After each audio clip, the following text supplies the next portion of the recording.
All right, ladies and gentlemen, guys, I'd like to welcome you guys to the show. This is your host of the evening, DJJustJayOK. I want to tell you guys about a story that I ran across, and guys have been asking me to post some positive stories. Well, this is actually going to be a positive story. So if you guys did not know from the title, then I'm going to tell you guys. A teacher creating a gentleman's club to teach boys life lessons is a very positive thing. And the reason why this is an important thing is for a number of different reasons, and I bet I can almost guarantee you guys are not gonna know which direction I'm gonna take this in. Matter of fact, I don't know what I want to give as a reward, but I want to see if for the people that we have watching are gonna catch this as I'm talking about this story. Who's gonna catch it early enough to see what comparison I'm going to make? I want you guys to put on your thinking caps and tell me. So here we go. Now, this is not the only place where this started, but this is where I originally got the story from, which was Charleston, South Carolina.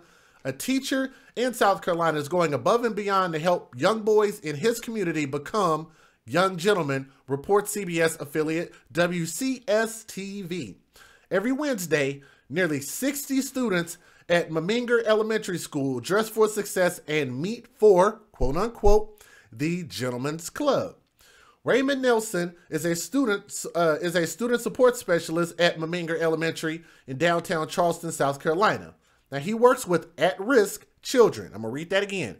He works with at-risk children. Okay? And over the winter break, he thought of an idea to teach his students life lessons. Okay? Now, I was thinking maybe if the boys have a dress for success, when let me see. I was thinking maybe if I have the boys dress for success, Nelson said to the TV station, when was the last time you saw someone fighting in a tuxedo? That's a great point. Okay. Now, Nelson started the Gentlemen's Club, and their motto is look good, feel good, do good. And you guys are actually going to hear a little bit from those boys. So every Wednesday, dozens of first through fifth graders walk into this class wearing their Sunday bests. I know a lot of them struggle because a lot of them don't have men at home.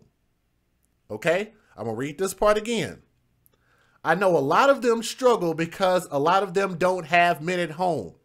I want you guys to make the connection. What we talk about a lot here as far as the family dynamic. That's something that we encourage here is a mother and a father in the home. Okay? So here we go. So I thought I want them to grow up and think of the things that I teach them, Nelson said. They like the reaction of walking up to classrooms and say, oh, you look so nice and handsome. They just love it. Nelson even keeps a stash of donated jackets as well as vests and ties at school for kids who don't have their own. A lot of my students perform well when they know someone cares about them, Nelson said. Again, this is coming from men, and this is probably coming from fathers. Okay, so let's keep going. Every week they discuss a new topic like how to shake hands, make eye contact, open doors, and how to address elders. Nelson told the TV station because of some of the younger boys are still at the age where they consider girls to have quote unquote cooties, which is something silly, but he bases his lessons and examples off how they would treat their sisters, mothers, and teachers. At his mother's request, Nelson said he joined a similar group as a child, and he said this, it helped me to be a better man, and I could spread the knowledge to young boys, he said.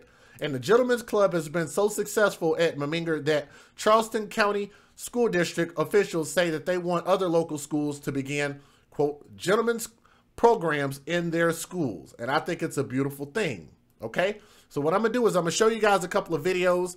But like I said, I want somebody to make the connection. Thank you. CJ Gunn is going where I'm going with this. CJ Gunn in the chat, as you guys can read in my chat, says, no women in sight. That's a good point. But I also want you to take that a little bit deeper. Can everybody make this a little bit deeper? Make the deeper connection as to where I'm going with this. I want you guys to see where the contrasting dynamic is that I'm getting ready to go with this, okay? So let me go ahead and give them a fair use, and let me go ahead and show you guys the first set of videos, and we'll go ahead and get started. Federal law allows citizens to reproduce, distribute, or exhibit portions of copyrighted motion pictures, videotapes, or video discs under certain circumstances without the authorization of the copyright holder. This is called fair use and is allowed for purposes of criticism, news reporting, teaching, and parody, which doesn't infringe of copyright under 17 U.S.C. 107. I don't know if I could do a prize for this, but for whoever guesses what the dynamic is that I'm trying to make, I want to do something for one of you guys, okay? But here we go. Let's go ahead and get started.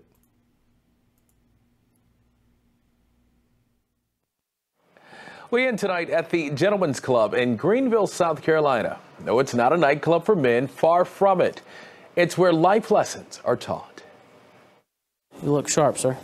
Good morning. How are you? At Thomas C. Kearns Elementary, some students are getting more than a textbook education. I'm just going to straighten this up just a little bit for you. And that starts with what you wear and how you wear it. You ready for a great lunch? And how to eat. Cut your piece. You got it. Switch hands to your right. Welcome to this fine occasion. Welcome to the Gentlemen's Club, the school's most sought-after group of 48 4th and 5th graders. The Gentlemen's Club is not just teaching you how to be a gentleman. It teaches you to respect others and treat them how you would want to be treated. Love who you are, accept yourself for who you are, and don't let anybody get in the way of that. The Gentlemen's Club impacts these young boys with a sense of belonging. Principal Mark Adams started the club last year. We look at it as preparation for academics, preparation for behavior, preparation for citizenship, because it's our responsibility to prepare them for the next level. The group met every other Friday to learn real-life lessons, from cleaning your neighborhood to watering plants. The food is super good. And twice a year, they got to enjoy a gourmet 3-course meal. I think I've started to get in love with it. Oh, this is so good. I think I'm just seeing Jesus. Perched on a low-income neighborhood of Greenville, South Carolina, almost every student here qualifies for free or reduced price meals. For 10-year-old Gavin Curtis, a luncheon like today is a moment he will never forget. Only a couple times in your lifetime you'll have that good of a meal. Gavin wants to be a lawyer when he grows up. His classmate Elijah Shanks wants to write songs. And the Gentlemen's Club may have something to do with it. I want you guys to hear that again from this kid. Which one was it? It was the little young dude. So the pencil will not go on the paper. Wants to be a lawyer when he grows up. This kid right here. I want you guys to hear this again, man. This is very telling. When they talk about these students and say that almost all of them qualify for free meals and stuff like that, I want you to hear, because I can hear this from his gut. I want you guys to hear this again. That was very telling. This is actually sad. This has to be a thing. I do agree, Dre, or excuse me, not Dre, that was CJ. I do agree that this has to exist, but I think it's also good at the same time. I think you guys understand. His classmate Elijah Shanks wants almost every student here qualifies for free or reduced price meals. For 10-year-old Gavin Curtis, a luncheon like today is a moment he will never forget.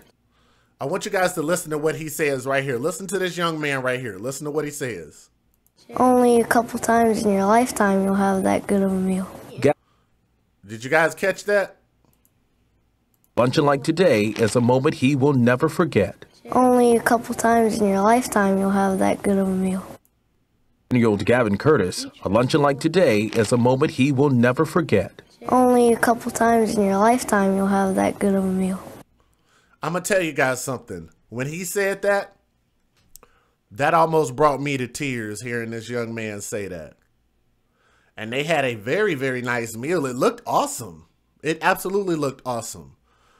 But I'm like, dang, like, it's like, it's bittersweet because it's so beautiful at the same time. The fact that they have a program that gives him something that he wouldn't have gotten at home. But damn, no. Like, the meal didn't even seem that complex. And I'm going to tell you guys something, like, you know, I tend to eat out a lot, you know, because I mean, me being in the situation that I'm in, like, I don't have a wife at home cooking for me or anything like that. So I tend to eat out a lot, you know, And too many times I'll go out and eat and I'm not really thinking of what I'm buying, what it costs. I just know I want something and that's the thing that I go get. You know, but I will tell you this, I'm not always just unaware. I remember there was a homeless dude standing outside this restaurant that I was eating at, and there was a bunch of people in this restaurant, and this was recently, less than a week ago. And I ended up telling the guy, because I mean, you could just tell it was something up with him. And so I walked outside and I asked him, I said, "Hey bro, have you ate yet?" He was like, "Oh yeah, I'm good. I already ate." And I was like, "Bro, are you sure?" And he was like, "Well," he was like, I could eat. And I was like, "If you want to," I said, "I'm willing to pay for your meal, whatever you want off the menu. If you'll come in, you just tell him what you want and I'll let you have that." So he came in, and my guy that works there, I told him, I said, "Whatever the guy wants, just let me know, and I want you to put it on my tab. I'll take care of it." And that's what I did. And he seemed to be real happy about it. I mean, he wanted to shake hands and all of that stuff. I'm not really too much of a shake hands kind of person, you know. I mean, for obvious reasons, I'm a germaphobe. But at the same time, you know, I'm always aware of people and being able to eat. Because I'm going to tell you guys something that makes me smile and makes me sad. Because I don't know if you guys have ever gone without a meal before or anything like that. But I definitely know when I tried to be a man and I didn't want to live up under my mom and daddy's roof no more, and I want to make my own rules and stuff like that, I ended up moving out a little bit too early, not a good enough job, and had to rely on a roommate to pay for half of my bills. Because I want to be a man, I want to do my own thing and all of that stuff. So I had a very, very rocky beginning. And I remember it was days where I honestly was just out of money and didn't know where my next meal was going to come from. I really didn't. And I remember this. And you know, shout out to my roommate. He knows this story now. I didn't tell him at the time. But I remember he used to work for a food company doing deliveries. So he would have like a bunch of these frozen things. Like he'd have his food in the refrigerator and I'd have my stuff.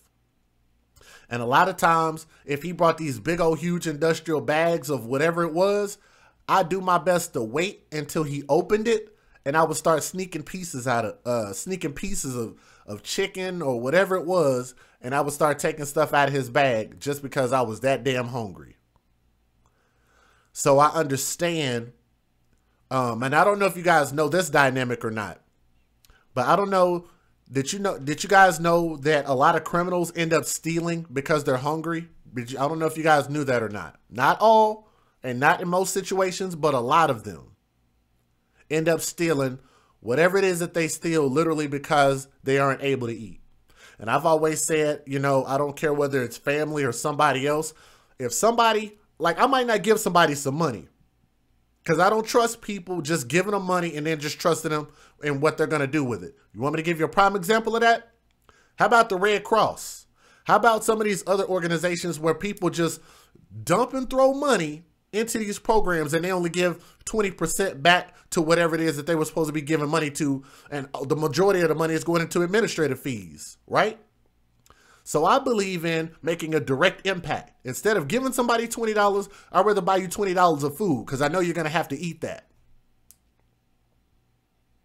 It's kind of hard to sell that. It's kind of hard to shoot that up into your veins or anything else. I know you're going to have to do something with it. And if you're ordering something, the chances are you're ordering something that you want, and chances are you're going to eat that thing that you want. To me, that makes sense. I don't understand why people continue to keep giving homeless people on the corner money. I'm bringing this up for a reason. I'm bringing all of this up for a reason. I don't give homeless people money. Because if you continue to keep giving a person food and water, if they want something specific to eat, ask them what it is that they want to eat. I will bring you that thing that you want to eat. Because at the end of the day, I know that you can live. I know that your stomach isn't going to be growling, and you can make it to another day. And maybe you'll find the will at some point to make yourself better, because when it comes to those people out there, I believe that the only person that can help them is usually if they pull themselves up, like they use the terminology, the colloquialism, pull yourself up by your bootstraps. How many people believe that? I'm one of those type of people that I believe that if you just give somebody, if they have the energy then they can fix their own problems. Not everybody, and not in all cases, but a lot of them. Help them help themselves. I love what Tommy talked about when he talked about why do we help homeless people so much? Help somebody in school. Help a college kid. I was a college kid that had a little bit of, well, no, I didn't. I didn't struggle really to eat because I ended up working at a restaurant. So eventually I was able to eat whenever I wanted to. They just said that, hey, if you want some food, you got to come up here and make it yourself. So I said, all right, cool. So I just go up there and go make, I used to work at Sonic, actually, in Kansas. So shout out to them. They still love me out there. You know what I mean? But they said, if you want something to eat, you have to go back in the kitchen and make it yourself. So I would do that. I don't know if you guys have any stories like that or not. And what's up to Anna? Shout out to Anna's in the building, man. It's a pleasure to have you in the chat. The excuse is a lack of time to care for them. However, if you have time, bring life into this world, then you should make time to raise that life. I 100% agree. Thank you very much for posting that. Anna has always had some amazing things to say. So it's an honor to have you in the chat. Absolutely. Again, we're talking about this dynamic of mother and father. For them to say that most of these kids don't have a father in the house and most of these kids qualify for free lunches means that they not only don't have the finances and they don't have the dynamic, the mother and father relationship at home. So again, I wanted to bring that up for a reason. I wanted you guys to hear what this young man had to say about this meal that's it's a good looking meal, but it's relatively simple too. South Carolina, almost every student here qualifies for free or reduced price meals. For 10-year-old Gavin Curtis, a luncheon like today is a moment he will never forget. Only a couple times in your lifetime you'll have that good of a meal. Price meals. For 10-year-old Gavin Curtis, a luncheon like today is a moment he will never forget. Only a couple times in your lifetime you'll have that good of a meal.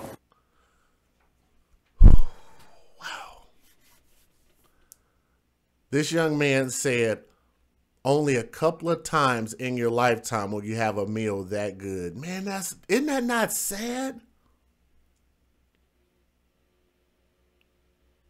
He's got to be like, what, 10 years old?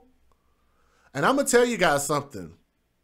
You know, I've taken my daughter to pretty much wherever she wants to go. Like any type of restaurant, if it's available, you know, when I go to see my baby, we go there. You know, she wanted, like y'all know crawfish is my thing. My baby was like, well, I don't know what that is. I'll try it though. And I took her and she wasted the first bag of crawfish that I bought her. So the next time around when we went like a week later, she tried it again and she liked it better. So, you know, even for something like that, and their crawfish that I go get is not the cheapest that I've had at all.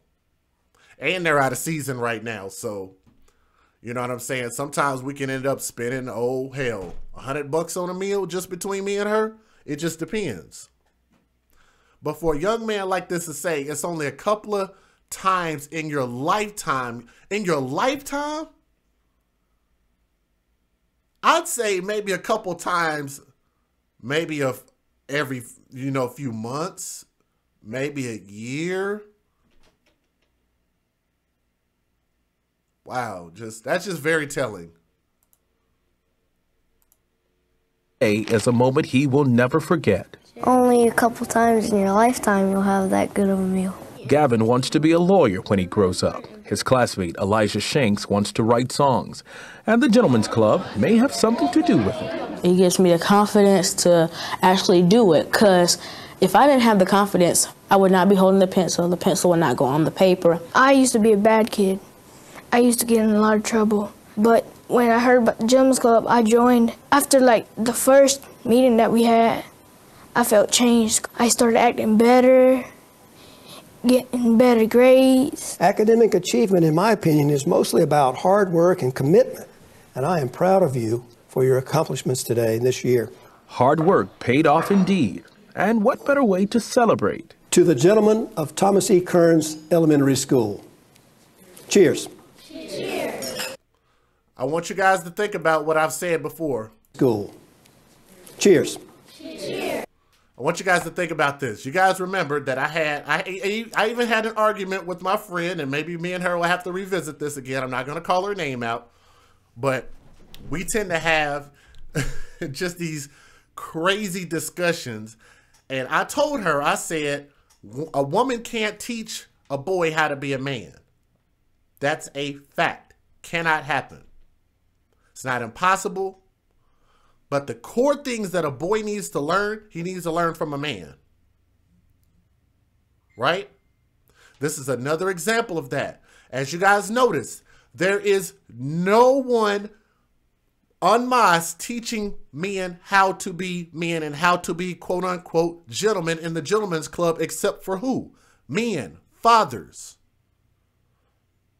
They're having to take almost 50 kids at this one school, and I'm going to show you guys a couple more videos. They're having to take this many groups of kids that don't have fathers in their life and giving them things that they should be getting from home from their fathers. Their fathers should be teaching them to be gentlemen. But just like with everything, where other people fall, there's always a man there to clean it up. Am I right? When our society falls, there's always going to be a man there to clean it up. It's not to take anything away from women, but what it is to say is that don't discredit how valuable men are. Don't discredit how valuable boys are. There's so many different directions that I want to take this discussion, man. Like, I don't want to take too much of you guys' time. If you guys would, when y'all come into the building, I'm looking at the numbers. We got 61 people watching right now. Do me a favor and hit the thumbs up. It'll share the show and let other people know that we are live, okay? If y'all would, please, that would be amazing. Something so easy and simple to do.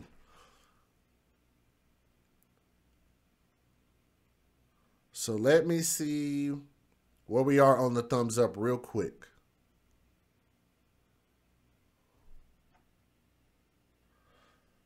We have 62. Let's keep going.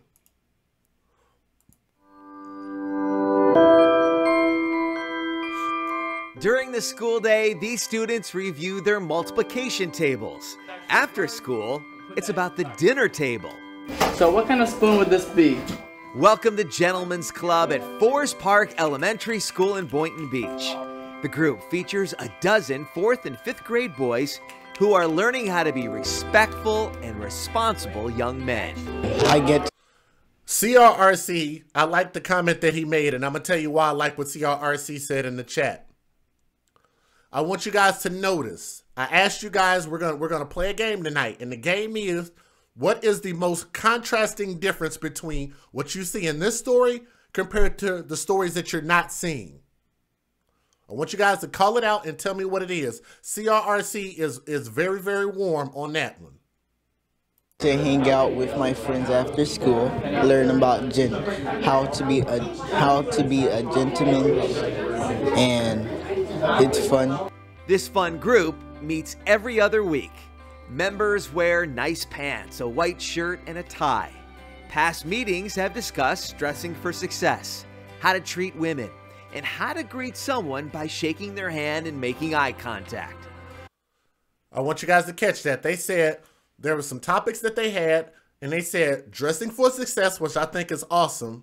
Because like I said, you know, if you teach a man how to dress with some level of respect about himself, you know, dress nice, however it is. I don't believe he has to be in suit and tie, but I think a young man should know how to dress fashionably in a very decent and respectful way. That's important to me. I know people might not agree with that. Their second point was how to treat women. That's a good thing. It's a good thing for a young boy, a young man, to know how to treat young girls and young women. I think that's important. But again, I want you guys to also tell me what's missing. Third point is they said how to greet someone. I think greeting people in general is also very important. Dre the Dream, since nobody has caught it yet. Okay, Darcy Ann said they should teach girls how to treat boys and others. Darcy Ann, you're on fire. You just lit the match near some gasoline. You are on fire. That's my point.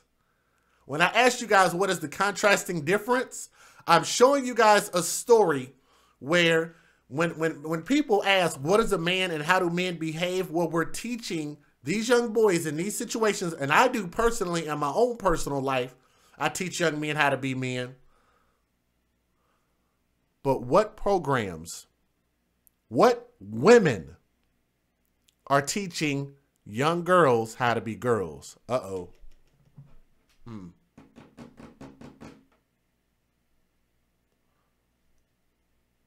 Uh-oh. Am I going to get in trouble for that? Is me saying that going to get me flagged on this video? Hell if I know. But I don't really give a damn. It needs to be said. There are no women teaching groups of young girls how to be, quote unquote, ladylike. Is there? Nope.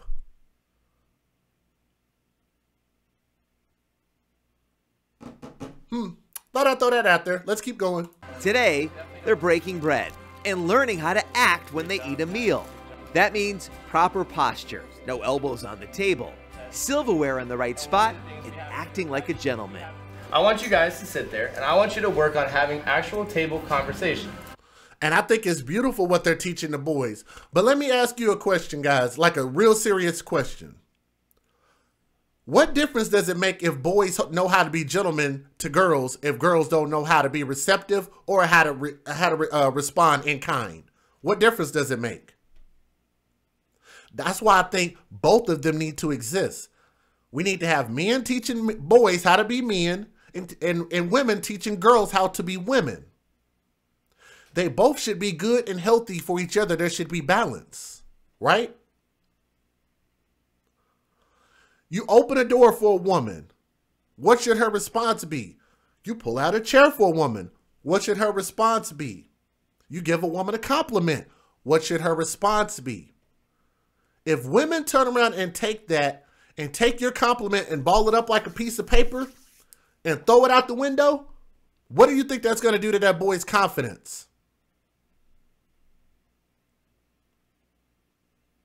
Ladies need to learn how to be ladies.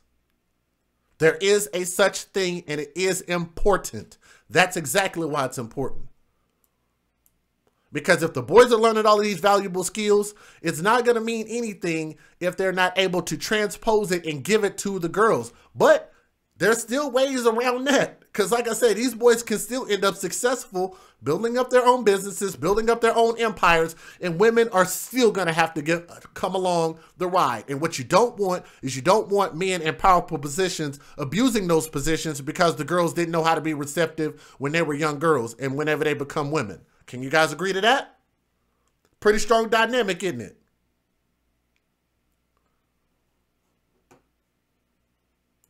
Show me some videos of these charm schools that you guys are talking about. I'm going to look it up right now.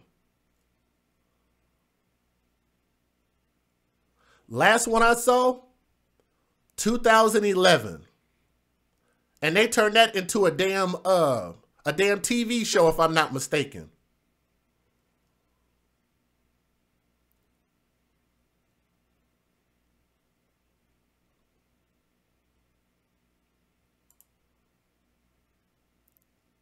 That's the last video that I've seen was in 2011.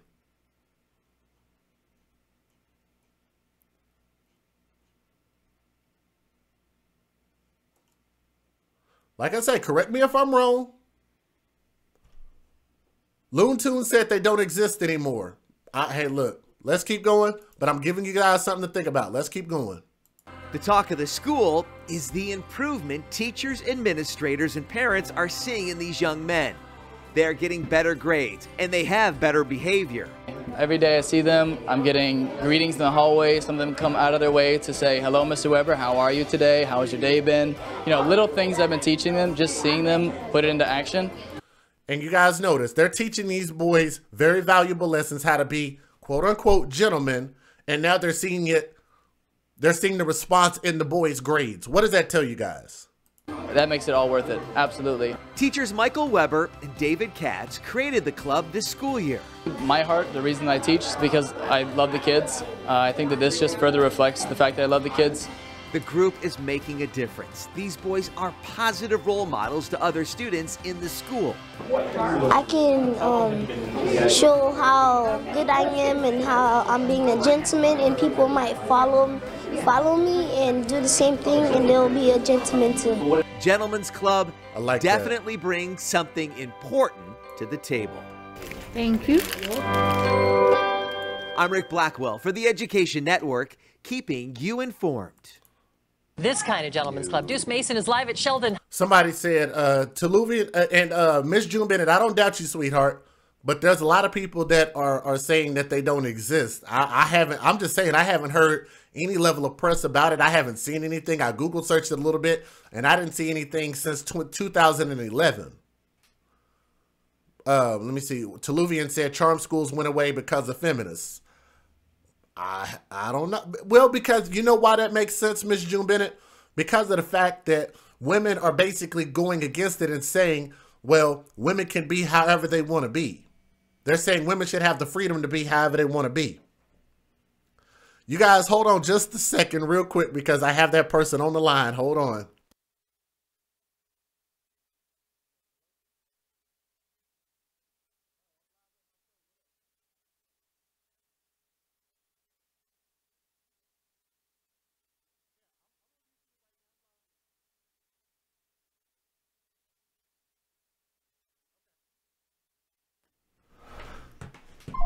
Okay, I didn't want to call her out because I didn't know she wanted me to say that we had that specific conversation. But let's keep going.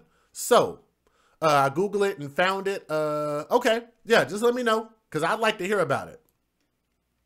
But it makes sense because women generally say that women shouldn't have to fit inside of a certain box, which is why they have that conversation about the slut walk and all of this stuff. Women can dress however they think about that. Let's think about this. I want somebody to address this. How do you explain the slut walk to little girls? How do you explain Amber Rose and the slut walk? Can anybody tell me that? And tell me if I'm wrong, Miss June Bennett, because I could be very well speaking about something that I don't know. But doesn't the slut walk actually go completely against what the boys club, the gentlemen's club, is teaching the young men? They're teaching the young men to dress a certain way and to act a certain way. The slut walk is teaching women and girls to be however they feel. Whatever you feel, be it. Don't worry about what people think about you. You can do this and you can do that. Am I wrong? Yes, they had little girls and little boys at the slut walk. They sure did. Come on, guys. Can anybody explain to me, what the people we have watching right now, can somebody explain to me what the slut walk is supposed to represent, dress however you want to, act however you want to, compared to gentlemen's club, act this way, purport yourself this way. Act like men. You don't hear them telling those girls to act like girls, act like ladies, act classy at all. There is no etiquette in the slut walk. You can explain it. I'll be looking for your, let me see. You simply tell your girls to weaponize their bodies. This is the message. Yeah. Mm-hmm.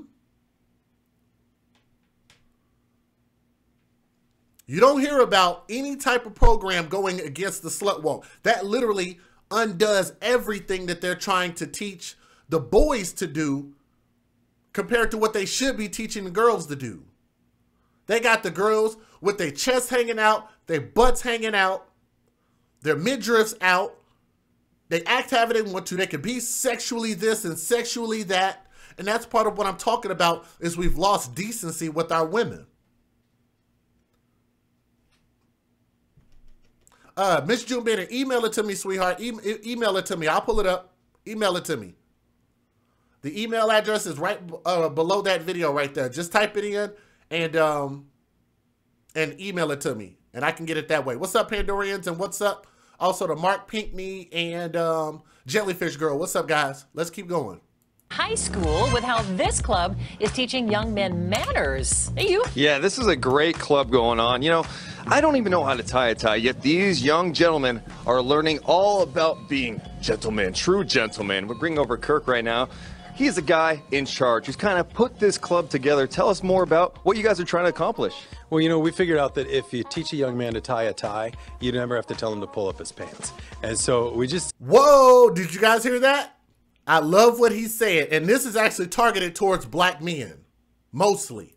I want you guys to hear what he said, but this is the difference between men and women. This is the dynamic. Even if it affects us, I don't mind him saying what he says as long as it's something that's factual and something that can make us better. Listen to what he said. What you guys are trying to accomplish. Well, you know, we figured out that if you teach a young man to tie a tie, you never have to tell him to pull up his pants. Say it again. Accomplish. Well, you know, we figured out that if you teach a young man to tie a tie, you never have to tell him to pull up his pants. I love it. Listen to it again. Accomplish. Well, you know, we figured out that if you teach a young man to tie a tie, you never have to tell him to pull up his pants. Why? Because that young man is going to see value in his appearance. Keep in mind the slut walk. That's the contrasting difference. Accomplish. Well, you know, we figured out that if you teach a young man to tie a tie, you never have to tell him to pull up his pants. Love it.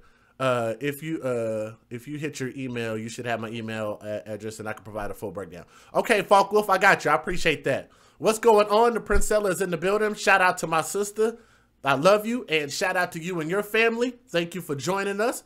I got to hook you up there, so the next time you type something in the chat, you should have a blue wrench. So shout out to my sister Princella is in the building. Let's keep going, guys. Let's hear the rest of this video. And so we just decided a couple of years ago. You see, you're a child welfare advocate. I can explain step by step and have supporting documentation. Falkwolf, I think we are definitely going to have some conversations. I like that, so thank you very much. I'm going to be checking for your email right after this video. Elijah and I, that we wanted to have a club where we taught young men how to dress and act like gentlemen. And so we got involved with wearing ties at school. And then I met Scott Connor from Sterling Scott Ties, and he did this deal with us where he creates a special line of Sterling Scott ties specifically for Huskies, and you can find those at sterling-scott.com. And by using the Husky Grad 50 code that you guys I think are going to show later, you get 50% off, and 15% of that money is coming back to the school. And that's awesome. And we'll go ahead and show some of those ties. We've got pictures of them, and you can go to the website and check it out, of course. Let's bring in Elijah. He's a president of this club. Tell us about this club and what got you into this? Well, I first started, I decided when I came to Sheldon I wanted to dress nice, I wanted to make an impression. And so I came and talked to Kurt during a class that we had, and I said, you know what, I want to start a club. I want to get all gentlemen who can dress nice, and I want to change their appearance, because you got people who sag and got all different types of styles, and I wanted to do a little something different, so I just came up with a little club. And no, I hear it. And look, coming up next hour, you guys are going to show them, give me a little etiquette lesson, all right? Maybe you can show me how to tie a tie, because I have to go on YouTube to check it. I still don't know. I have no confidence in doing that. We'll do that. And those young men look good. Come on, guys. Tell me that these young men don't look good. I'm proud of them. That's a great start, and we just need more of that. Like, you know, when I talk to you guys about the ladies and stuff like that, I'm going to say something about the men. Men also follow men if they see it that it's something positive. If they see that they're getting results, men will follow it. Men will follow that trend. And then they'll turn around and create their own trends. This is a beautiful thing. Let me go ahead and get to my next video. And thank you to you guys that have sent the email. Let's keep going. I will check out email here in just a little bit. I've got time tonight, so I'm going to check that out. Let's keep going. You're looking at what might be the classiest after-school program in Council Bluffs. Learning how to tie a tie. I look and I see everybody. This is the Gentlemen's Society, a course designed by Paul Wise. The 5th grade teacher started planning the program in 2016 after seeing chances for lessons in the halls of Council Bluffs Bloomer Elementary. There might have been a little bit of want and need for some additional life skills. Life skills like interaction, proper dress, even personal habits. 4th and 5th graders gather 2 or 3 times a month to brush up on their abilities. We learn how to tie a tie. We learn how to do a proper handshake, which most people our age wouldn't learn. What we call like a dead fish. It's where you're like using your arm like this, or if you're too strong, we call it a Hulk grip. Well, you won't. I'm not gonna lie to y'all. I had shook a man's hand. I don't remember where I was at, but I shook his hand. We both gave each other firm handshakes. We looked each other in the eye. This is what men do. And then turned around and there was another guy who came up and spoke, and I shook his hand the same way. And he's like, "Oh, you hurt my hand," and this and that. And he looked like he wanted to cry. I was like, "Come on, man, don't shake my hand with no weak ass handshake, right?" Like, he shook my hand so weak. I wasn't trying to kill his hand, but I gave him a nice, firm handshake. And he acted like I was about to kill him. When me and the dude before actually gave each other a firm handshake. Like I said, you can, little things like that let you kind of know if, you know, how the boys were trained or whatever. But I think it's important. Like, men doing manly things like that is an important thing when it comes to dominance and a display of force and all of that stuff. It all means something, especially when you talk about confidence and stuff like that. Find a Hulk grip or dead fish in this bunch. Just some excited young men. Be a real gentleman and how to have manners and show respect for everybody. You can always be a gentleman. You know, no matter what your age is. Learning lessons that last a lifetime. In Council Bluffs, Joshua Gear. I love that. He said, no matter what, you can always be a gentleman. And I like that. That's a very good lesson. So shout out to them. And I want you guys to also notice, this story isn't just one story. This is multiple locations and multiple different schools. Let's keep going. Children are exposed to all sorts of negative behaviors, stories on social media, television, and films as well. That issue led one local school teacher to start a special club. It's dedicated to teaching young boys how to become model men. 11 Live's Liza Lucas introduces us to the gentlemen of Fairview Elementary. You don't often see elementary students wearing ties and blazers in the classroom, but this is Gentlemen's Club. We constantly work on being a better man. And where education goes beyond English and math. The Gents Club is for young kids who wanted to be confident and independent in their lives. You instill. Academic coach Jason Wright sets the bar high for this group of 4th and 5th graders at Fairview Elementary, showing kids an alternative to what they may encounter online or on TV. We wanted to redefine basically what a gentleman was. What better way than to bring a bunch of men together. Twice a month, the group of young boys gathers, working on goal setting, positive behavior. How many gentlemen have this as a goal to graduate from college? Learning manners and more, even tackling how. Look at that. Isn't that awesome? And guys, remember, this is a positive story. Look at this again. Learning manners and more. I want you guys to notice something. Look at that. Are both of these boys not looking each other in the eye and giving each other a nice handshake? And they've got their posture straight. They're facing each other. This has been stuff that men have been doing since, since the beginning of civilization. It's about a respect thing. And when men respect each other, everything around those men have to become better. You have to take yourself up a level. I think that's a beautiful thing. And tackling how to tie a tie. We get to learn how to dress up and how to act around other people. On dress-up days, wearing extra confidence in the hallways. It makes me feel special, like I actually am needed in this school. The lessons carried. You guys hear that? We talk about changing the behavior of these kids. It starts at this age. It starts from the time that we give birth to these kids, from the mothers and the fathers. Listen to what he said. Special, like I actually am needed in this school. The lessons carried beyond the classroom. I really like to see them interact in the hallway. I like to see their demeanor change with other people. I like to see them greet each other with a handshake. The hope that even this small club of gentlemen can bring major change. We could change the culture in young men, and they could aspire to be something positive and aspire to be a gentleman. Liza Lucas, 11 Alive News. Love that. And keep in mind, what they're saying is that they're trying to inspire other men to be like them, be something positive. Right? Where's the counter to that? Where is the opposite of that? Where are the programs? And I know that you guys say that they exist. I would love to see some videos. I'm going to check my email here in just a minute once we wrap up. But like I said, to me, the last time that I heard something about a charm school was in 2011. When they had it on TV, and that was highly publicized. You only see this like on your local news. These are all individual local news stories. This was not a TV series or anything like that. These are just men stepping up, and now that the schools have heard about it, they're trying to put them out there, and they're not even getting national attention for this. And I don't think that boys need it. We just see something that needs to be done, and we just do it.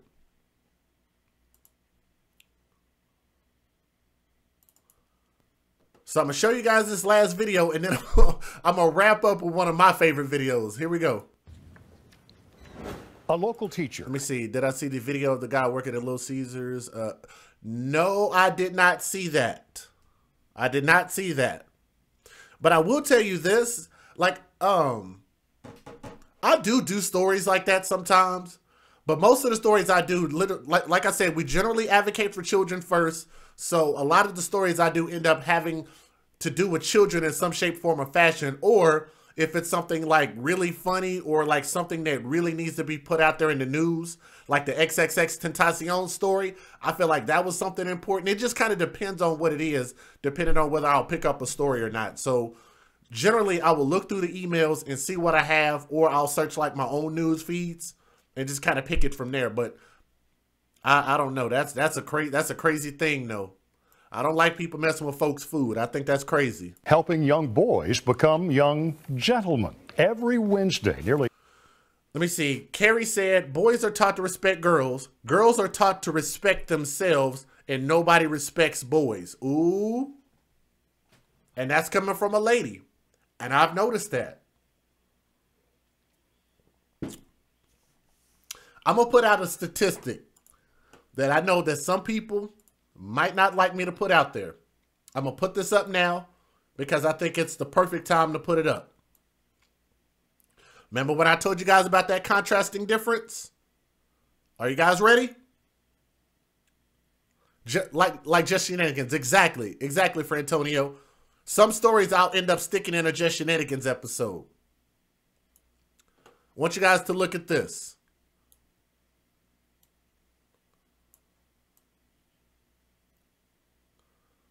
I want you guys to tell me how positive it is for boys, for men. This mainly has to do with men. Tell me how positive it is for men not to have fathers. Not counselors, not teachers, not mentors, fathers. This is how important it is. It's a statistical fact. 70% of prison inmates, we've talked about this before, are raised by single mothers. This is something I talk to people about all the time. Point number 2, 70% of juvenile offenders are raised by single mothers. Point number 3, 70% of drug addicts are raised by single mothers. Point number 4, 71% of high school dropouts are raised by single mothers. Being a single mother is the #1 reason a child is in poverty. I want you guys to think about that.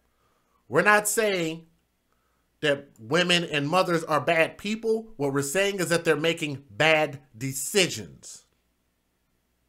We cannot continue to go down the direction that we're going right now as the black community or any other community that's suffering the same type of fate. We can't keep going down this direction if we notice that not having fathers, the DNA biological father in that child's life, is doing us more detriment not having them there. We can't keep going down that road.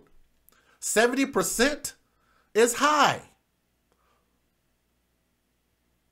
That's very high, and that's very telling. The reason I brought that up is because these boys, these gentlemen's clubs, are actually working against that because they know how 80% of black children are born outside of wedlock, and they know that there's a high rate of failure, that they're going to end up in those institutional systems. So if they give them some important tools that they need because they were men and they might have had men in their life that taught them how to be men, only men can show boys how to be men, then maybe you can eliminate that just by mere number. So out of a class of 50 boys, maybe you can get about 35 to 40 of them to go down the right path. The other portion, if they had a father, maybe that might have made a difference. We're talking about a numbers game at this point, and we want to push the numbers in our favor. Hope everybody understands where I'm coming from. Maybe with this program, Kitten Paul said, maybe with this program, boys learn what respect is, then they won't accept disrespect from any female. Ooh, ooh. Kitten Paws, you are on fire, baby. I like that. Pandorian said in the 90s, girls were told to do and do as we wish, while boys were bullied into respecting and catering to us. Wow. I don't know how anybody can debate with the facts that we're bringing to the table when I even have the ladies agreeing with what I'm saying, because we all are roughly within about the same 10, 15 year age frame. Most of you guys are not 15 years difference in age from me. So a lot of you guys have seen what I've seen, or heard of what I've heard of, or know the statistics that I know. So for my ladies to echo my sentiments, I think that's very telling. Because you guys, look, you know, guys notice I haven't blocked or timed out not one single person. I don't even know the last time I even blocked or timed somebody out. You guys have the ability to say whatever it is that you want in your chat. Me too, Pandorians. I'm 35 also. Most of you guys are usually within about 15 years age span of me. What I'm saying will actually help us. If the boys have a sense of direction and if the boys feel important, I got to read that again. Kitten Paws, you on fire, baby. I got to read that again. Maybe with this program, the boys will learn what respect is, and then they won't accept disrespect from any female. What the boys have to start understanding is that you don't. This is what I hope that they figure out on their own, because the men aren't going to tell them this part. The fathers will, but in general, those teachers won't tell them this. You don't tolerate disrespect. If somebody hits you, you hit them back. You don't let anybody disrespect you. That's something that a father has to teach you in the home. That's something that a counselor, a teacher, a mentor can't tell you that. They could be sued and they could be put in jail for telling you to defend yourself. Am I right? There's still lessons that boys need from fathers. And that's the part that scares me about what Kitten Paul said. Because yes, maybe some of them will figure it out, but I don't think enough of them are going to figure it out before it's too late. When they let a female disrespect them and do whatever the hell they want to, because you don't have a gentleman's club for girls. Pandorian said, this is how to produce adults that are going to do something positive in the world. Thank you, Pandorians. I love you, my sister. I wish I could hug on you right now and just give you the biggest bear hug right now. Tell David I said hi and I love my brother also. Pandorians has my quote down, and I want you guys to start taking my quotes that I create, and I want you guys to remember these. Just embed them in your heart. You can write them down if you need to. You can keep them in your head and remember it. But I want you guys to put this in your heart. I'm going to tell you something about what Jellyfish said. She said, men like Tommy say, take your dick and go home. Yes, and that's very, very important. Men teach men how to be accountable. That's why fathers will teach you integrity. Thank you, Definite G. Absolutely. We all are teaching different messages, but at the end, we all want the same result, and that is for men to resume their rightful place in society and to be respected and be respectful. To be respected and to be respectful. You give respect, you get respect back. So here we go. I want you guys to remember my quote. And thank you, Pandorians, for posting this, sister. I love you. And I tell David I said I love him too. If you want good men, you need good boys. If you want good men, you need good boys. If you want good men, you need good boys. If you wonder why there aren't any quote unquote good men, it's because those bad men were probably bad boys. Why do girls rant and rave over bad boys but want a good man? It's stupid. It's stupid as hell. If you want good women, you need to raise good girls. That's why I also said that women need to be taught some level of value and respect and morals. Not the slut walk, not dress however you want to. There's something completely wrong with that. You dress and act like a lady. There is a such thing. It has just had so much dirt thrown on top of it. Girls don't know how to be women, and women don't know how to be women. A lot of our boys are lost. Thank God for the men that are trying to give them the way while they're young. While that flower is young and supple, you can bend it, you can fold it, you can mold it. When that flower becomes older, it gets stiffer, it loses moisture, you bend it, it breaks. You teach a mind while it's young. Everybody got me on that? If you want good men, you need good boys. From their biological father. Pick a good father. The woman chooses who she is going to have a baby by. A man cannot force a woman to have a baby that she don't want to have, because she has a million and different ways to prevent that man from having her child. 1,000,001 different ways, all the way up to and including giving a kid away to the state. If she don't want you to be a father, you ain't going to be a father. A woman's role is very, very important, and it should be respected. I just think that we respect it too much, to the point to where we've given it so much credence that now women have almost become emboldened. They feel like, well, I know I can do whatever I want, so screw everybody else. And then that leads to disrespect. I know some of you guys have heard this.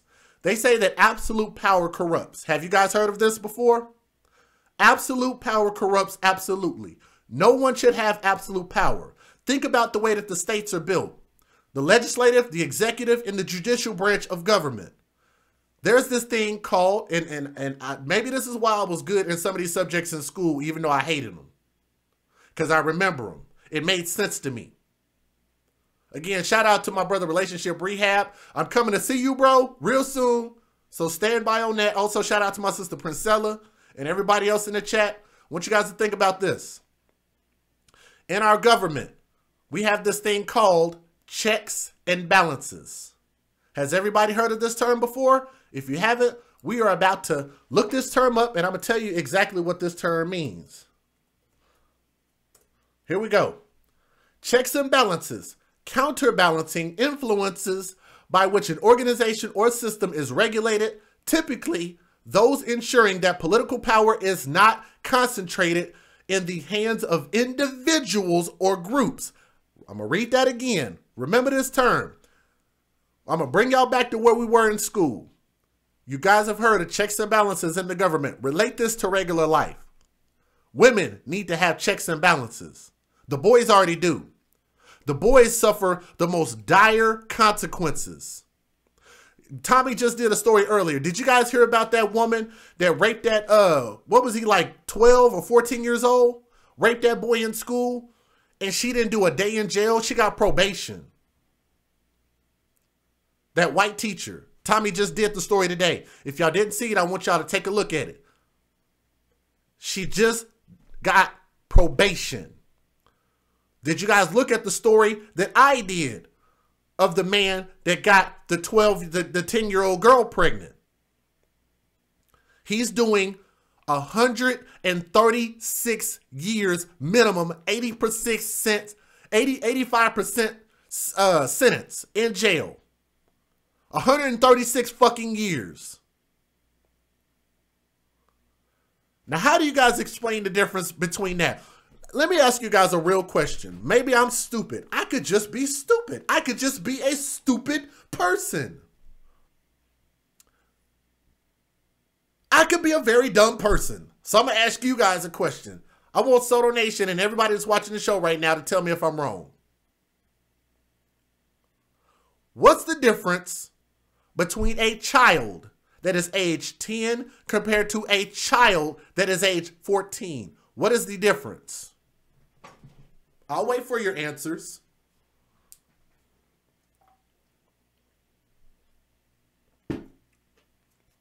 Shout out to Red Bull, by the way. I got my nice cold Red Bull.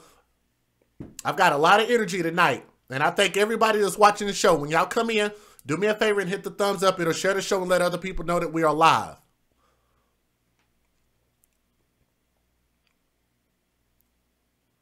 What's the difference between a 10-year-old, and I'm speaking in general, so it doesn't matter whether it's a girl or a boy. What's the difference between a 10-year-old child and a 14-year-old child?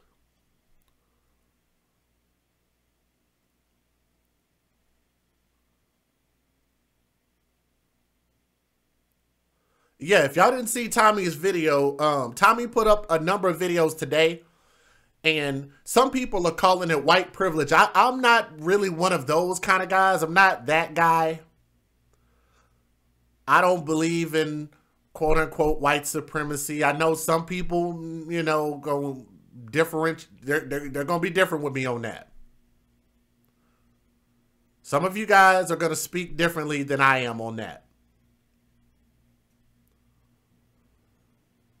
But she was white and she was a female.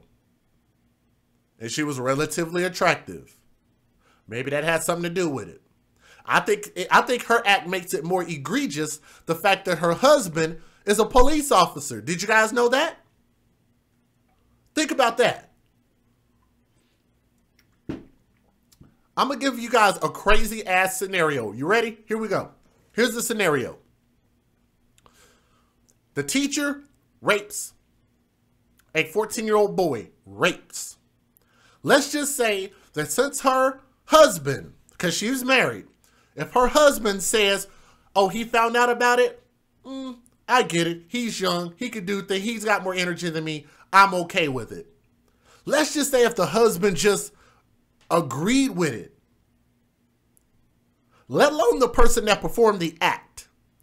How many of you guys want to bet that they would throw that husband under the fucking jail and still let that woman get out on probation? What you guys want to bet? That's how effed up our system is. And that's something that me and Princella agree about a lot. The system is messed up. The system is run by men. And this is why I attack the system.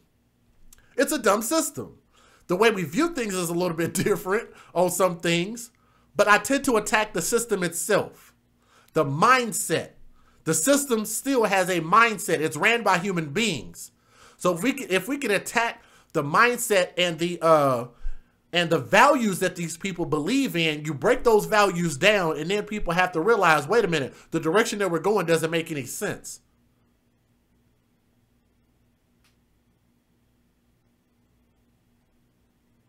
I had some people say how they're classified in adolescence, probably. Let me see. Teen versus preteen. Nothing. A child is a child. I agree with Darcy Ann. That's kind of my point. Maturity, maybe. But I want you guys to look at it in the eyes of the law. The eyes of the law says, I'm okay with the law saying that a child is a child is a child. It doesn't matter whether that child is 5 or whether that child is 16. A child is a child. I'm okay with that part. But what I'm not okay with is for a black man to do exactly what a white woman did, and he gets sentenced to 160 fucking years in jail. He has to do 85% of his sentence, which is 136 years, for doing what he did. But then a woman does the exact same thing, and she does 0 jail time for the same goddamn thing.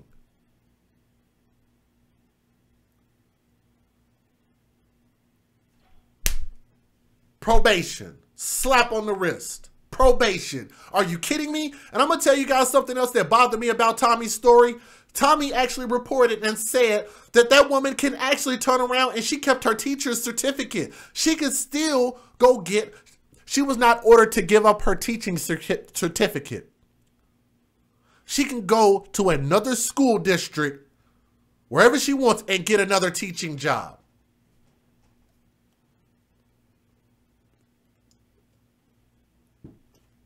I digress.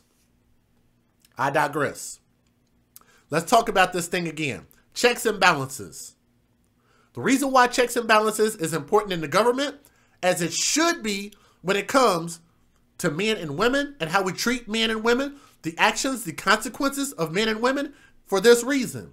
So if you believe that checks and balances is an important thing, meaning counterbalancing influences by which an organization or system is regulated, typically those ensuring that political power is not concentrated in the hands of individuals or groups.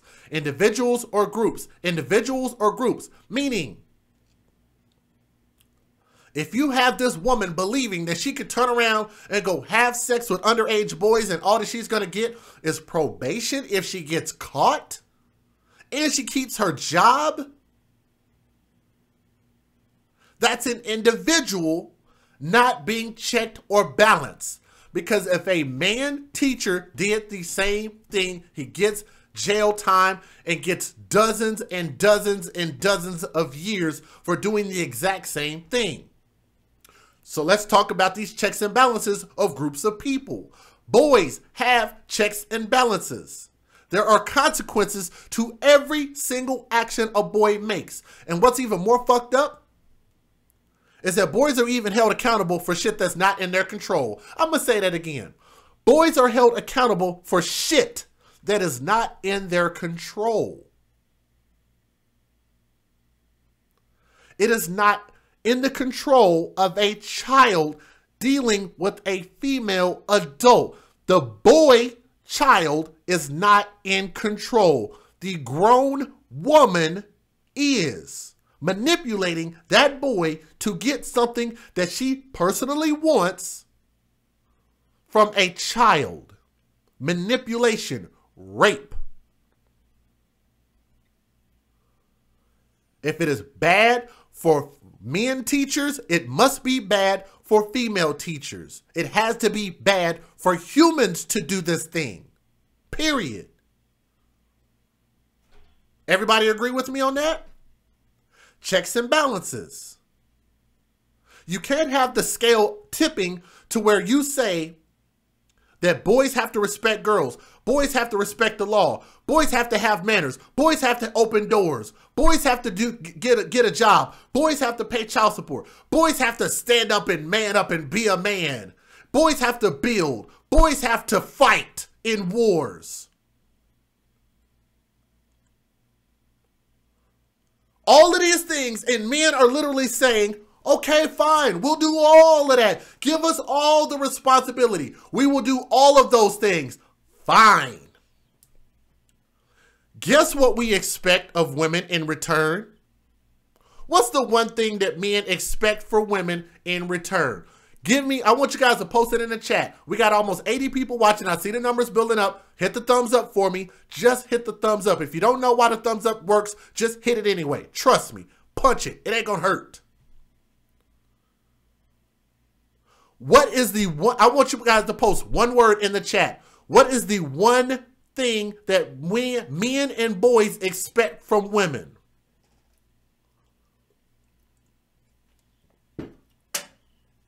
Let's get it. Let's hear the answers. Kenneth Lyles. Nope. Not that thing. Nope. Nope. That's not what men expect from women. Because if a woman don't want to give a man sex, he can't get it. If he does, he gets held accountable. Remember, checks and balances. Support, not that word. Very good guess, but not that word. Everybody saying sex. Acceptance. Nope, that's a good guess, but no. Nope. Come on, guys. Put your think.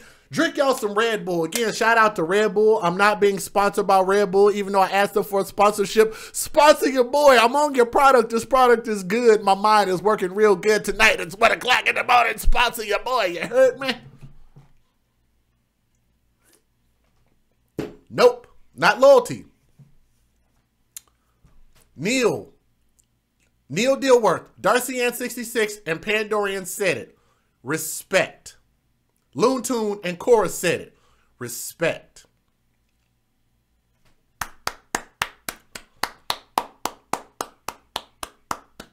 Definite G said it. Respect. Men will take the responsibility of the whole world. Men will take everything that you throw at them, regardless of how unfucking fair life is. Men will still turn around and say, cool, I'll deal with all of that. All men are respecting is what Aretha Franklin talked about. R-E-S-P-E-C-T. Find out what it means to me. R-E-S-P-E-C-T. That's all men actually expect. That is something that men,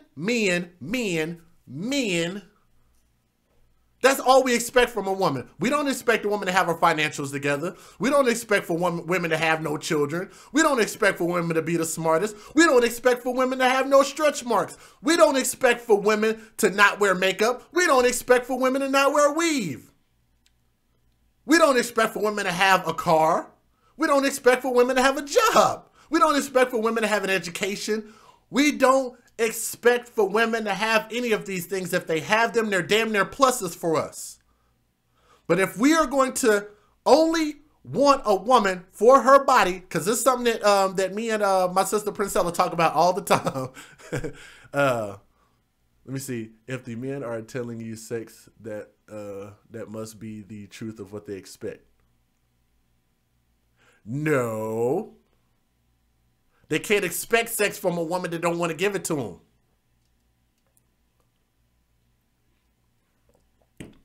You can't demand sex. Even in a marriage, you can't demand sex from a woman. Did you guys know that? Did you guys know that if you are married to a woman and you force her to have sex, you mentally force her and tell her, hey, if you don't, I'm going to leave this house. I'm going to go cheat on you if you don't have sex with me. That woman can actually file a rape claim against you. Did you guys know that? I feel you. I feel you, Princella, but that's why that doesn't work. Because if a woman reports that to the police, it's rape. So a man can't expect a woman to have sex. That's what... But that's also why I asked the question, though. That was also why I asked the question, because they actually gave me the response that I was looking for. But the actual thing that men expect from women at the end of the day is respect. I thought this out before. When I watched this video, guys, when I watched this video on these boys, it literally, like, those are the kind of videos I like. It made my mind explode because I thought about so much stuff.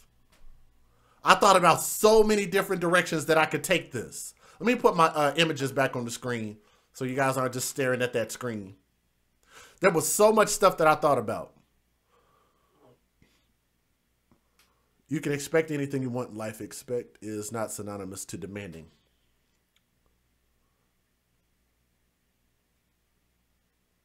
I agree. I agree. You can't force anyone to respect you. But that's what I'm talking about. An expectation. You can demand it, though. And you're not going to legally get in trouble for it. You can't demand sex, but you can demand respect. You can demand respect from a man. You can demand respect from your police officers. You can demand respect in court. You can demand respect at your job. If you think about it, in every aspect, even when you go to the car dealership, you can actually demand respect at the car dealership. You could demand respect in the drive-thru. There's certain things that you can demand and certain things you can't. You can absolutely demand respect legally. Thank you for posting that quote out there again, Pandorians. I love that quote. I'm so glad that she keeps up with that quote. That's awesome. You can command respect, but you can't demand it. Let me look up the word demand. Let me look this up real quick because I'm almost positive. I'm really, really confident in that word. So let me pull up my next definition real quick.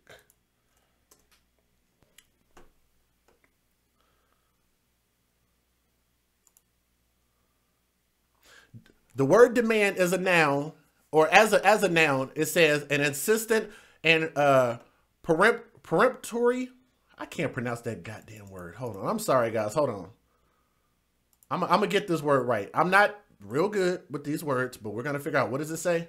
Peremptory. God damn. Jesus Christ. Peremptory. Peremptory. I don't even know what that word even means.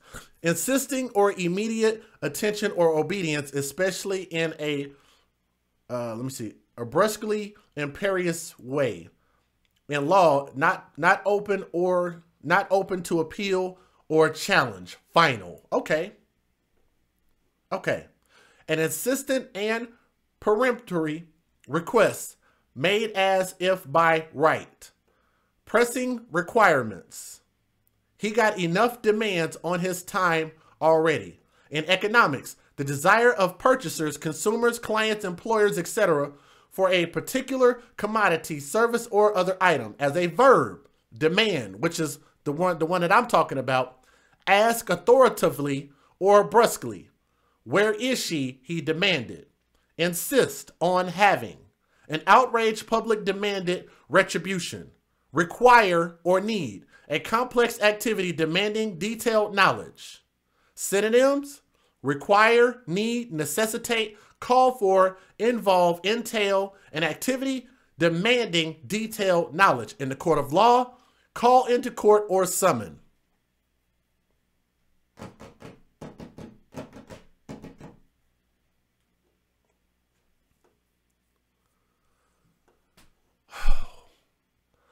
Prince Ella, we about to argue tonight, goddammit. I love Prince Ella, and this is why I love Prince Ella, because she challenges me. It's like iron sharpens iron. You guys have heard that before. That's why I love talking to her. Because where I feel like she's right, I'll agree. Where I feel like things could be sharpened, I'll challenge her on a lot of things.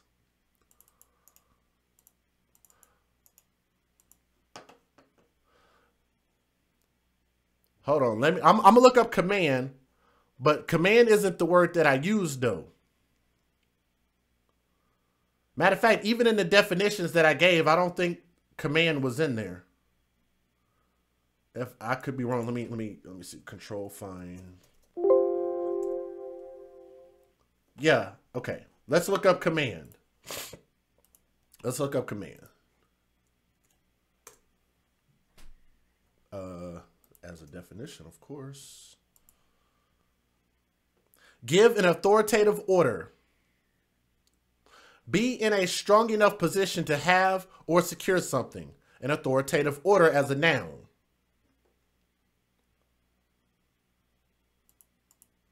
But when I say demand, I actually meant like the actual definition based on what they said demand means, based on the Merriam-Webster dictionary definition of demand. And it seems like even out of all of the definitions, whether you look at it as a noun or a verb, I still think that based on the way that I was saying it, and based on the definition that I actually just looked up, I would say that demand still is being used correctly based on what I looked up.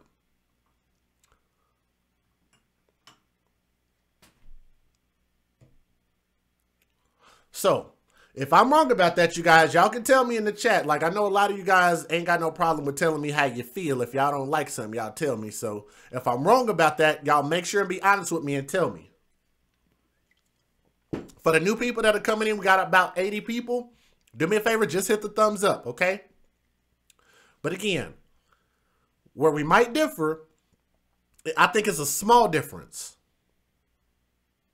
My whole point about this is when we talk about demanding respect, you can demand respect legally. You can demand respect from a woman by saying, I want to insist to you as a peremptory, I can't say that word. You can demand from a woman as a peremptory request made as if by right. You can demand from a woman as a pressing requirement, as in he's got enough demands on his time already. In economics, you can demand from a woman the desire of purchasers, consumers, clients, or employers for a particular commodity, service, or other item. As a verb, you can demand from a woman as in asking authoritatively or insisting on having or require or need. Those are just things that are set up saying, if you don't meet my demands, I'm going to walk. You demand respect. And I'll tell you exactly why that does work in the car dealership world, because I've been a salesman. I know that you've done some sales also. The way that that works in a car salesman world is, do the car salesmen need the customers, or do the customers need the car salesman? Which one? And people in the chat, y'all can answer the question. Do car salesmen need the customer, or do the customers need the car salesman? Supply and demand.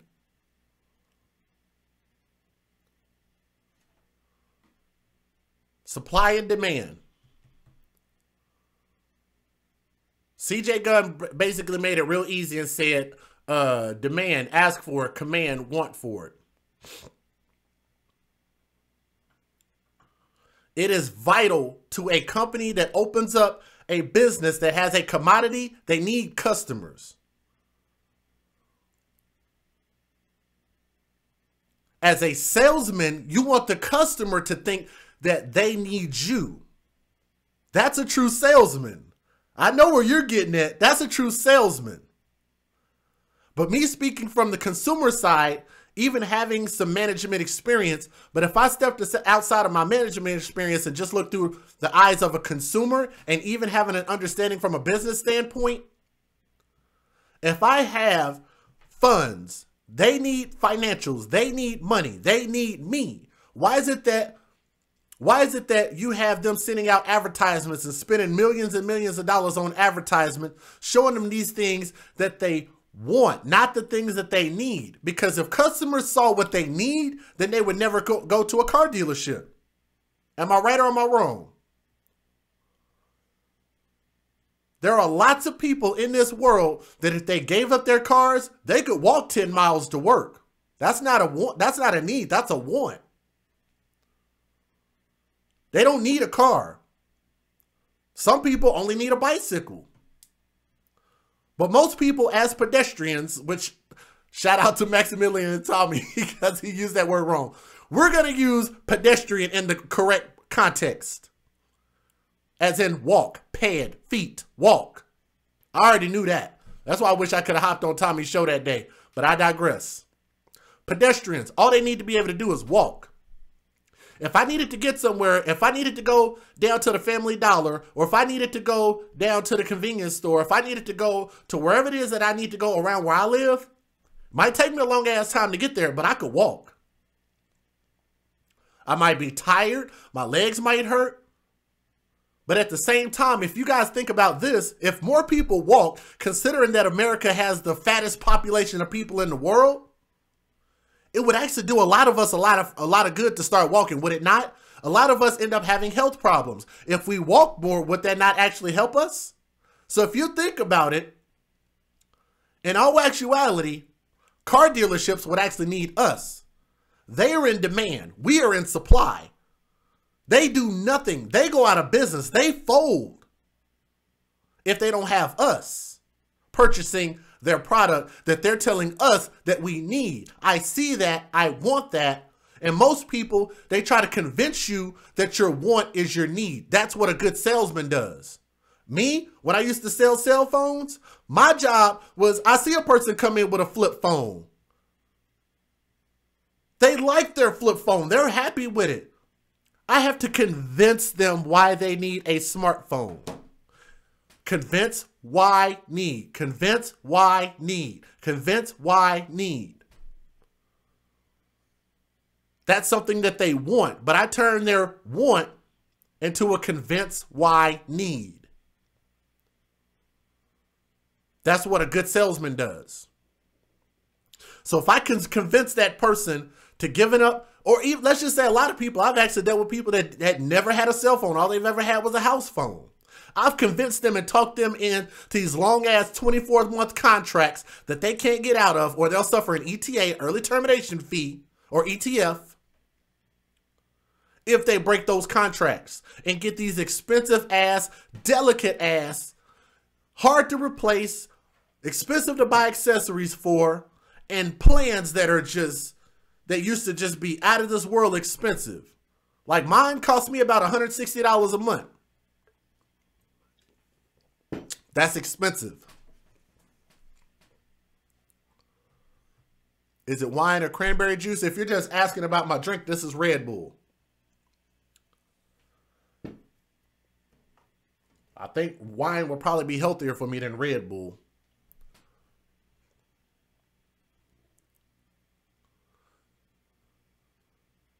Actually, you actually can though. You actually can.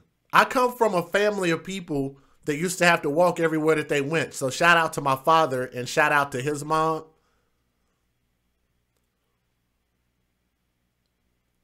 So back in Arkansas, most of the places where they wanted to go, they walked. How many of you guys have heard of people, you need to go to school, but you don't need a ride to get there, do you? So let's bring this subject all the way back around to my boys over here on my right-hand side of the screen. Let's talk about these boys again. These boys don't need rides to work. They want to school. They want rides to school. But most of them, usually when they say that you live in a school district, more times than none, that means that you live within walking distance of that school. So from my mother and father's house, when I was in elementary school, I could have walked to that school. When I went to high school, that was within walking distance. It might take you longer to get there, and you definitely might not get there within like a small amount of time, but you can get there if you just plan early enough. You can still get plenty of time for sleep, got time for homework, and all of that stuff. But I know a lot of you guys have heard stories about your parents either walking to work or walking to, at least if nothing else, walking to school, walking to the store. I know a lot of people in New York do a hell of a lot of walking. How many people do we have in the chat from New York? Have any of you guys ever walked to school? I have.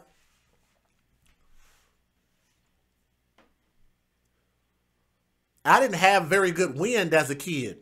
And I felt like when I walked to school, that actually made that's why I had such strong legs. A lot of people wonder why I weigh so much. It's because most of my muscle is in my legs. I ran a lot, I jumped a lot, I walked a lot. Most of everything I did had to do with exercising the hell out of my legs. That's why I'm not super big in the chest or the arms, even though, you know, I'm not smallest dude in the world, by no means. But that's why I got so much power in my legs.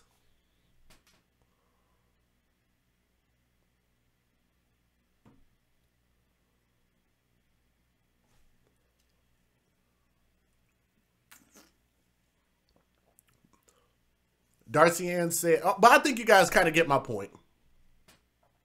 Think about this. If people, especially the pro-black folks, like to talk about how when, if they like to talk about like the slavery days and the Jim Crow days and stuff like that, how many of those people decided to not ride the bus? What did they ended up doing? They ended up carpooling or they ended up walking. Did they not?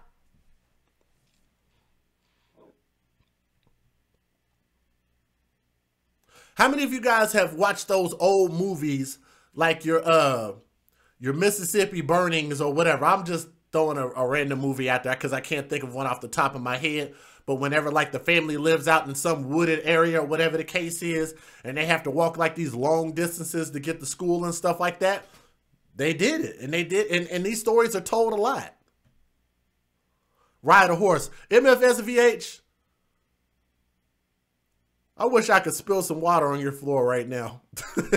You're so silly.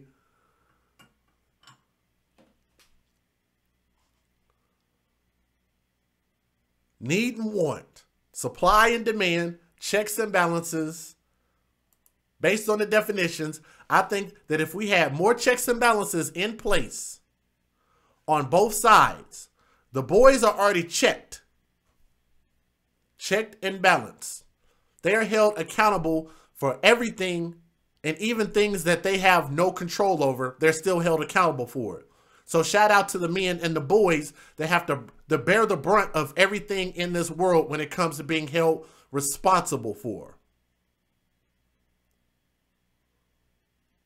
All we're saying as boys, if these boys are going to go to school and learn how to be gentlemen and learn how to dress nice and learn how to have respect and learn how to speak to women, learn how to treat women, have etiquette, and all of this good, wonderful stuff that I personally as a man feel is important,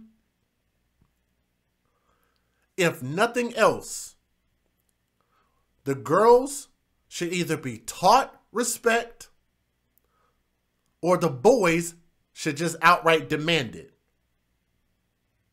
Based on the definition. I'll say that again. I love this image right here. If boys are going to go through all of this to be shown how to be men, and again, I said that women can't raise men, only men can do that, and I stand on that, that I'll say that if they're going to do all of these awesome, wonderful, beautiful things, that they're going to turn around and be the next leaders in this world, then all they need in return from women as a demand is respect. That's it. Respect a man. A woman has the freedom and the right to do whatever it is that she wants to do. She wants to go to work, she can. If she don't have to. She wants to have a kid, she can. If she don't have to. If a woman wants sex, she can have it. If she don't want to, she don't have to.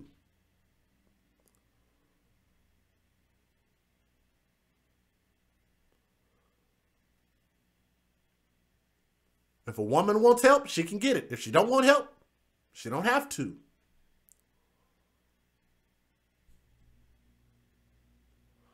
All we ask as boys and as men, and men that are training boys into being men, is I think that men should demand respect from other men and other boys. Those boys should demand respect from each other.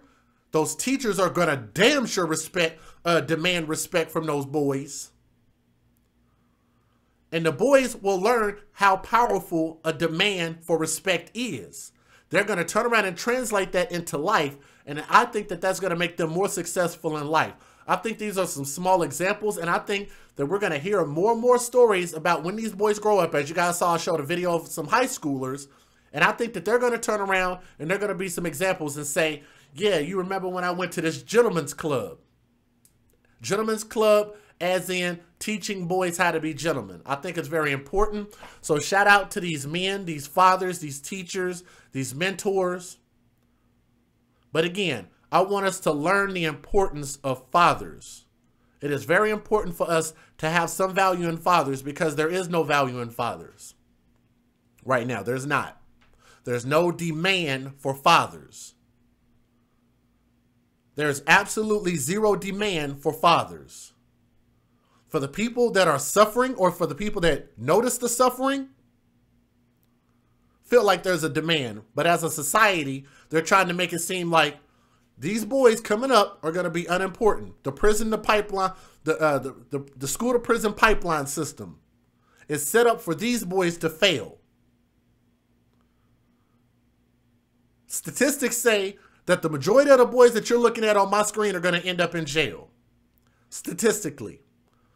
I hope that those boys, every single one of them, and those teachers, those men, prove them wrong. Hashtag dads are essential. Hashtag daddies count. We do. We matter. We matter to girls and we matter to boys. Our girls should want a man with characteristics and traits like their father, and the boys will learn how to be men from their fathers. In turn, if you have that, then what women are going to get is a better product of man. How many women out there either have a good man or want a good man? Hello. How many times have you heard women say, there ain't no good men out here? There's not enough good men out here. I keep running into all of these dudes that are assholes, even though they like thugs and they like bad boys, but we're not going to call them out for that. Well, I am. There's a lot of women feel like there aren't enough good dudes out there. So shout out to my women that are married, that found a good dude. Shout out to my women that are in relationships, if they're engaged, that have found a good man.